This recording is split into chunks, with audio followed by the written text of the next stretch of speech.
헤롯 때에 아비야 반열의 제사장 한 사람이 있었으니 이름은 사가랴요. 그의 아내는 아론의 자손이니 이름은 엘리사벳이라. 이 두 사람이 하나님 앞에 의인이니 주의 모든 계명과 규례대로 흠이 없이 행하더라. 엘리사벳이 잉태를 못하므로 그들에게 자식이 없고 두 사람의 나이가 많더라. 마침 사가랴가 그 반열의 차례대로 하나님 앞에서 제사장의 직무를 행할세 제사장의 전례를 따라 제비를 뽑아 주의 성전에 들어가 분향하고 모든 백성은 그 분향하는 시간에 밖에서 기도하더니 주의 사자가 그에게 나타나 향단 우편에 선지라. 사가랴가 보고 놀라며 무서워하니 천사가 그에게 이르되 사가랴여, 무서워하지 말라. 너희 간구함이 들린지라. 내 아내 엘리사벳이 내게 아들을 낳아주리니 그 이름을 요한이라 하라. 너도 기뻐하고 즐거워할 것이요 많은 사람도 그의 태어남을 기뻐하리니 이는 그가 주 앞에 큰 자가 되며 포도주나 독한 술을 마시지 아니하며 모태로부터 성령의 충만함을 받아 이스라엘 자손을 주 곧 그들의 하나님께로 많이 돌아오게 하겠습니다.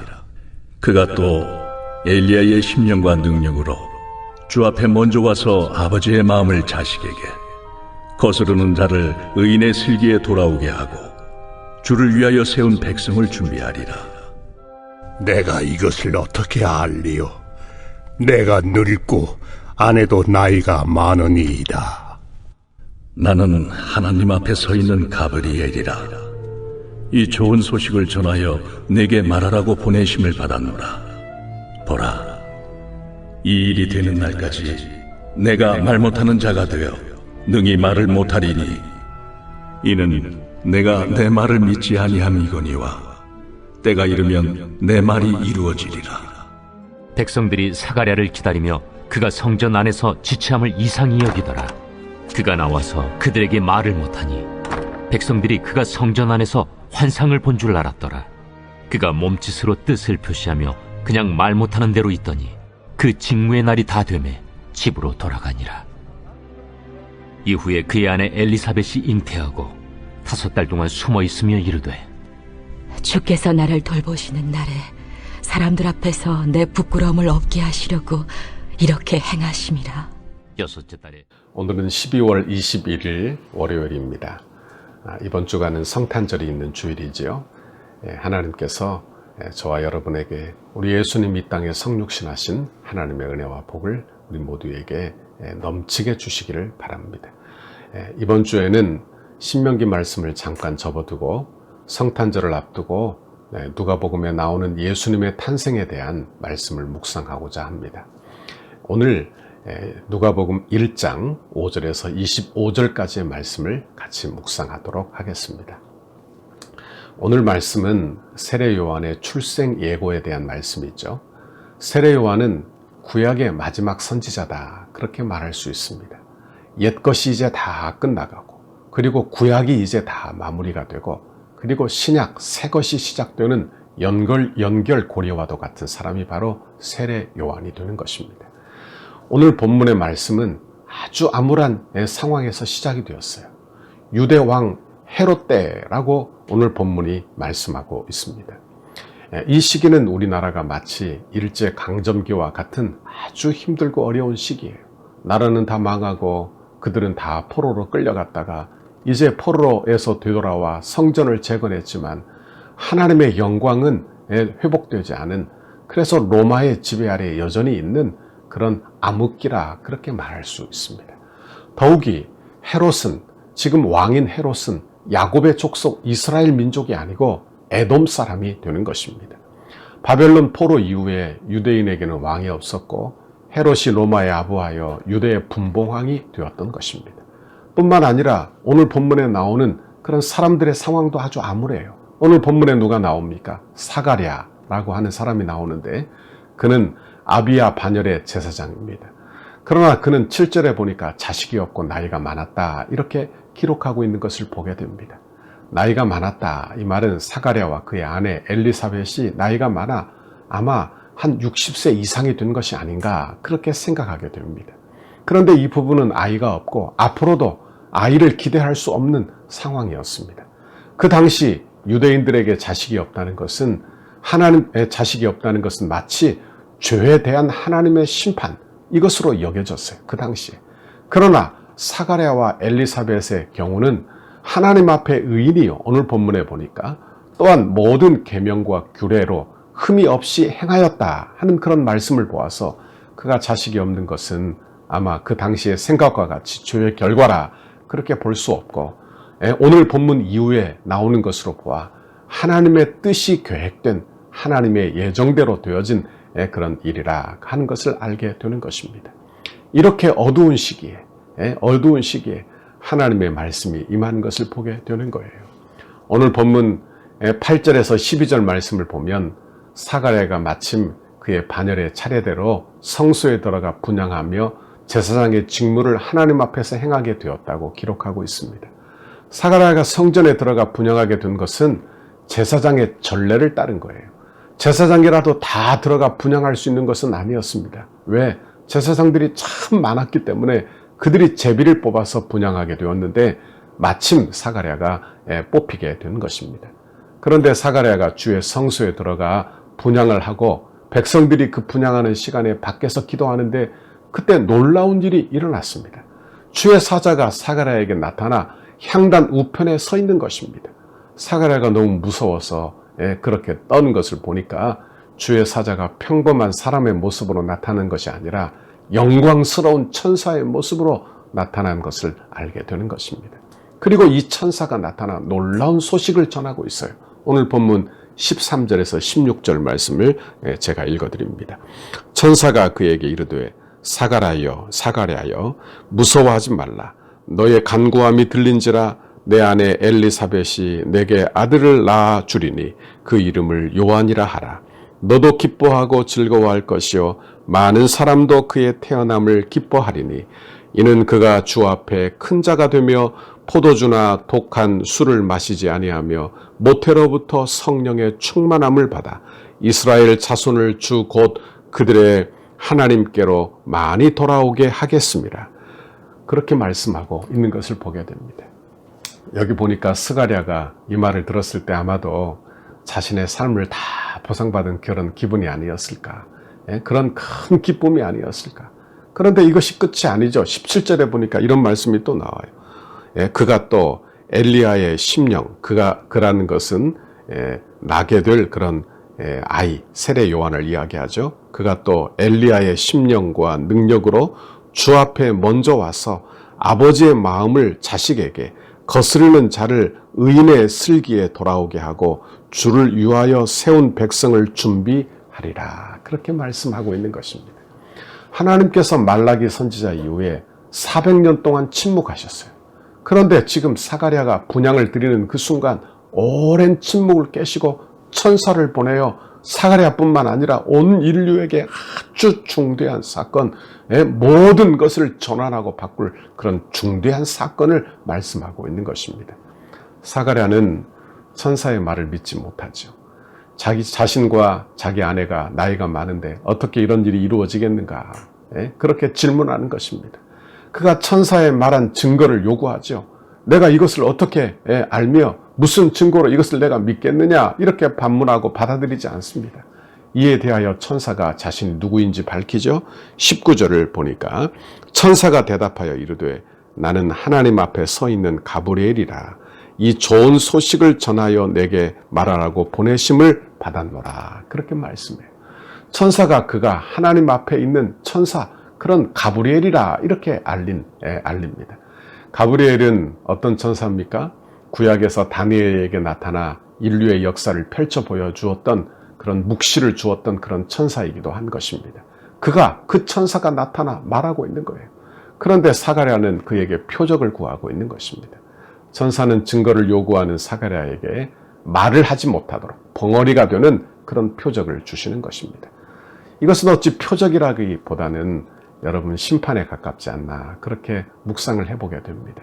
제사장은 말을 많이 하는 직분이 아니에요. 그런데 말을 하지 못해요. 더구나 놀라운 그런 하나님의 메시지를 직접 받은 제사장이 아닙니까? 그런데 그 사실을 말할 수도 없게 된 것입니다. 하나님은 우리가 어떻게 반응하는가에 관계없이 하나님의 계획을 이루어 가시는 하나님이신 줄 믿습니다. 다만 사가랴는 역사의 중심에 있음에도 불구하고 그것을 누리지 못하게 된 거예요.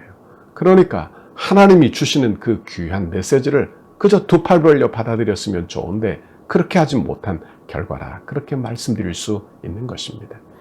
분양은 그리 오래 걸리는 일이 아닌데 밖에서 나오지 않으니까 사람들이 사가랴가 무슨 사가랴가 무엇을 보았나 그렇게 이상하게 생각을 했습니다. 이후에 성전 밖으로 나오자 사가랴를 본 백성들은 그 안에서 환상을 본 줄로 생각을 했어요. 그러나 사가랴는 말을 하지 못할 뿐만 아니라 듣지도 못하니까 사람들에게 이야기할 때 어떻게 했느냐, 성경에 보니까 몸짓으로 말을 했다는 것. 몸짓으로. 그렇게 말할 수밖에 없었던 것입니다. 사가랴는 놀라운 일을 직접 보고도 그리고 듣고도 말하지 못하게 된 자신을 보면서 무슨 생각을 했을까요? 내가 왜 그랬을까? 아마 회개도 했을 것이고 또한 하나님의 특별한 은혜를 받았으니 감사하기도 했을 것입니다.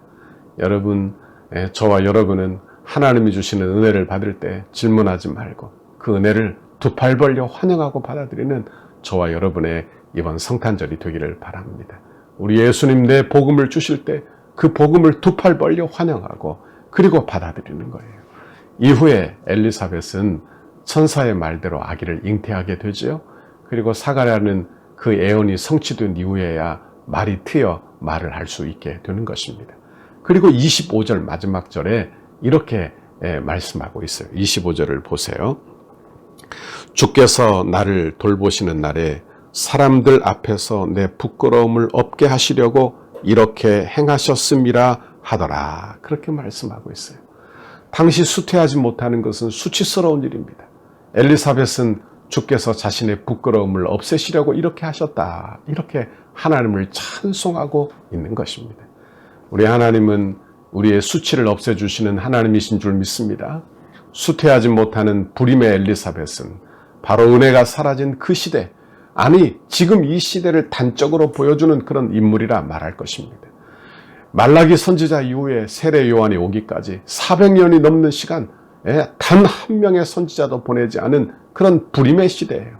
그러나 언약에 신실하신 하나님이 그 어두움의 기간 동안에도 신실하게 역사하고 계시고 마침내 세례 요한을 보내실 뿐만이 아니라 그리고 예수 그리스도 그의 독생자를 보내심으로 하나님의 뜻을 이루고 계시는 것입니다. 여러분, 이제 불임의 시대는 다 끝나가고 이제 열매를 맺는 새 언약의 시대의 서막이 열리게 되는 것입니다. 예수님이 오심으로 말미암아 이 세상의 어두움, 죄와 사망의 권세가 물러가고 이제 새 시대가 도래하게 되었다 하는 말씀이에요. 저와 여러분은 바로 이런 시대에 살고 있는 것입니다. 사가랴의 이름의 뜻은 여호와께서 기억하신다. 엘리사벳의 이름의 뜻은 하나님의 맹세라. 그리고 세례 요한의 뜻은 하나님의 은총이라 하는 의미를 가지고 있습니다. 하나님께서 자신의 언약을 기억하시고 그 맹세를 반드시 이루시는 신실하신 하나님이실 뿐만이 아니라 이를 통하여 하나님의 은총을 나타내시는 분이 나의 구주, 나의 하나님이신 줄 믿습니다. 지금도 우리 하나님은 그 언약에 신실하신 줄 믿습니다. 저와 여러분을 하나님께서 지금도 이 하나님의 언약에 신실하신 하나님이 지키고 계시는 줄 믿습니다. 이렇게 코로나로 어두운 전국이고 시대이지만 우리는 성탄절을 맞이하고 있습니다. 언약을 신실하게 지키시는 하나님을 저와 여러분이 이 성탄절에 묵상할 수 있기를 바랍니다. 우리 하나님은 그 약속을 반드시 지키시는 하나님이에요. 구원하신 주의 백성들을 반드시 천국까지 이끄시는 신실하신 하나님이에요. 그러므로 그 신실하신 하나님을 지금도 우리는 묵상하고 그 하나님을 바라보는 저와 여러분의 이 성탄절이 되기를 바라는 것입니다. 이 세상의 모든 역사가 그저 이 세상 스스로 돌아가는 것 같지만 하나님의 구원의 역사 속에서 움직이고 있음을 기억하시기를 바랍니다. 그러므로 이 성탄절기에 그분의 독생자를 보내신 그 언약에 신실하신 하나님을 묵상하는 중에 우리 안에 평강이 임하고 우리 안에 기쁨이 임하고 감사가 넘치는 저와 여러분의 이번 성탄절이 되기를 바랍니다. 오늘 저와 여러분이 묵상한 이 말씀을 붙들고 기도하는 중에 하나님의 긍휼과 은혜가 여러분 가정 안에 풍성하게 임하시기를 주님의 이름으로 축원합니다. 같이 기도하겠습니다. 하나님 아버지 감사합니다. 400년의 암흑기의 긴 침묵을 깨시고 하나님께서 사가랴에게 나타나셔서 세례 요한의 탄생을 태어남을 고지하고 이제 그가 우리 주님 오실 날을 예비함으로 우리 주님 새 시대, 새 언약의 시대를 그렇게 예고하는 그 말씀을 저희가 묵상했습니다. 하나님 언약의 신실하신 하나님, 그 하나님은 침묵의 기간에도 일하고 계시고 그리고 주의 언약 백성을 기억하시고 일하고 계신다는 것을 알았습니다. 이렇게 코로나로 어두운 때이지만 지금도 우리 하나님은 우리를 위하여 일하고 계시는 줄 믿습니다. 하나님 그 사실을 인정하며 언약의 신실하신 하나님을 묵상하는 중에 이 어려움의 시기를 잘 이겨내는 우리 성도들 다 되게 인도해 주옵소서. 이 성탄절에 하나님 언약의 신실하신 하나님을 묵상하는 중에 기쁨을 회복하고 평강을 회복하고 은혜를 회복하는 우리 성도들이 다 되도록 인도해 주옵소서. 이번 한 주간도 하나님의 말씀으로 붙잡아 주세요. 하나님 이렇게 성탄절 우리 예수님 오신 이 날에 하나님 이 절기에 온 사람들이 이렇게 고통 속에 있사오니 우리 주님 붙잡아 주시고 악한 질병이 속히 떠나가게 하시고 하나님의 공률과 은혜가 임하는 복된 하나님의 은혜를 우리 모두에게 이 땅에 내려 주옵소서. 감사합니다. 예수님 이름으로 기도하옵나이다. 아멘. 우리 교회를 향한 주님의 뜻을 이루소서. 성전 건축을 위한 100대 기도문 함께 읽고 기도하시겠습니다. 오늘은 주일 그리고 월요일 함께 읽고 기도하시겠습니다. 7페이지 안수 집사님들과 권사님들을 위하여 안수 집사님과 권사님들에게 자원하는 심령을 물 붓듯이 부어주셔서 헌신과 충성으로 섬기게 하시고 성전 건축의 모든 과정이 기도와 무릎으로 세워지는 교회 되게 하옵소서.